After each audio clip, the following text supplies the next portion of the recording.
अस्सलाम वालेकुम नाज़रीन, मेरा नाम है हारून इजाज। उम्मीद करता हूँ आप सब खैरियत से होंगे। गुज़श्ता एपिसोड के अंदर मैंने आपको दज्जाल के हवाले से हज़रत तमीम दारी रज़ियल्लाहु ताला अन्हु का वाक़या सुनाया था। इस वाक़या में हज़रत तमीम दारी रज़ियल्लाहु ताला अन्हु की दज्जाल के साथ उस वक्त मुलाकात हुई थी जब वो एक समंदरी सफ़र पर रवाना हुए थे। अपने इस सफ़र के अंदर उनकी मुलाकात हुई दज्जाल के साथ, गुफ्तगू हुई, कुछ सवालात के जवाबात दिए गए। इसके बाद तमीम दारी रज़ियल्लाहु ताला अन्हु मदीना मुनव्वरा आए, वहाँ के दीन इस्लाम कबूल किया। हमारे आका सल्लल्लाहु अलैहि वसल्लम ने तमाम सहाबा कराम के सामने जब तमीम दारी का ये वाकया बयान कर दिया तो इसके बाद आपने कुछ अल्फाज यूज किए थे। आपने फरमाया था कि दज्जाल यमन के समंदर में है। फिर उन्होंने कहा नहीं, वो यमन के समंदर में नहीं है बल्कि दज्जाल मशरिक में है, दज्जाल मशरिक में है। हजरत तमीम दारी रज़ियल्लाहु ताला अन्हु के इस वाकया की वजह से हमारे बहुत से पॉइंट्स क्लियर हो जाते हैं। जैसा कि हमें इससे ये पता चलता है कि दज्जाल मशरिक के किसी समंदर के अंदर जजीरे में कैद है। इसके साथ साथ हमें ये भी पता चलता है कि दज्जाल ने जो सवालात पूछे थे उन सवालात से हमें ये पता चलता है कि दज्जाल को बहुत ज्यादा इंफॉर्मेशन है। दज्जाल ने बहीरे तिब्रिया के बारे में पूछा, दज्जाल ने बेसान के बाग के बारे में पूछा, दज्जाल ने यह भी पूछा कि जुगर का चश्मे की हालत क्या है। फिर दज्जाल ने यह भी सवाल किया था कि क्या नबी आखिरुज़्ज़मान सल्लल्लाहु अलैहि वसल्लम तशरीफ ला चुके हैं और उन्होंने अरबों के साथ क्या मामला किया है।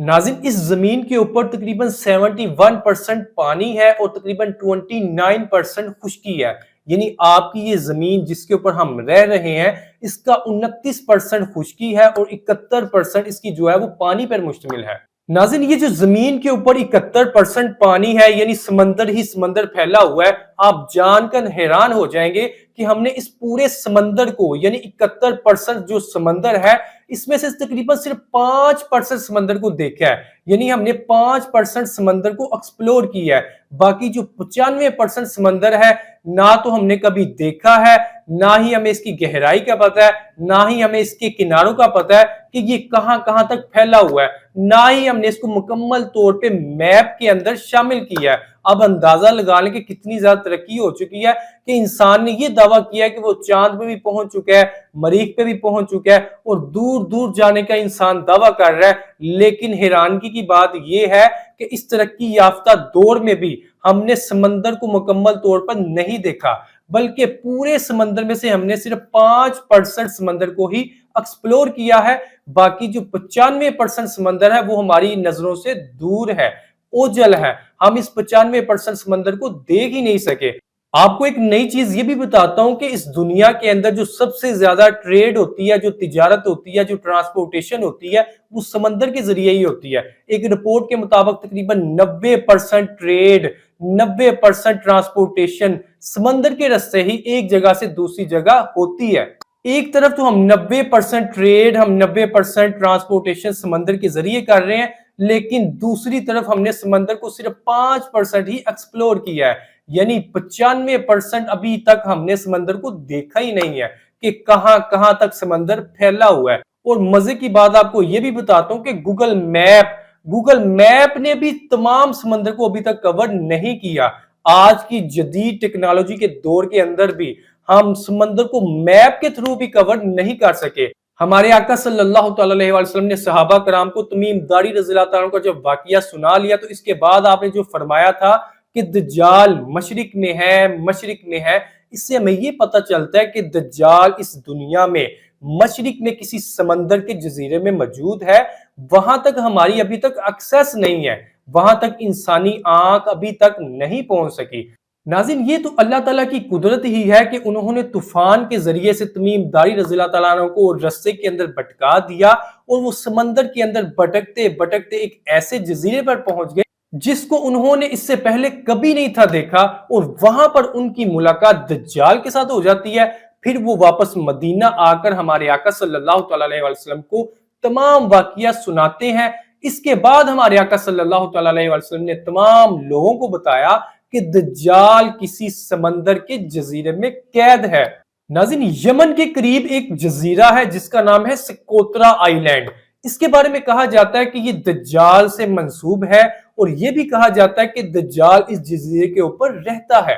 आज के इस सेशन के अंदर मैं आपको इसी स्कोत्रा नामी आइलैंड के बारे में बताने जा रहा हूं और आपको यह बताऊंगा कि क्या वाकई ही اس جزیرے کے اوپر دجال رہتا ہے یا یہ اس کے بارے میں افواہ ہی ہے۔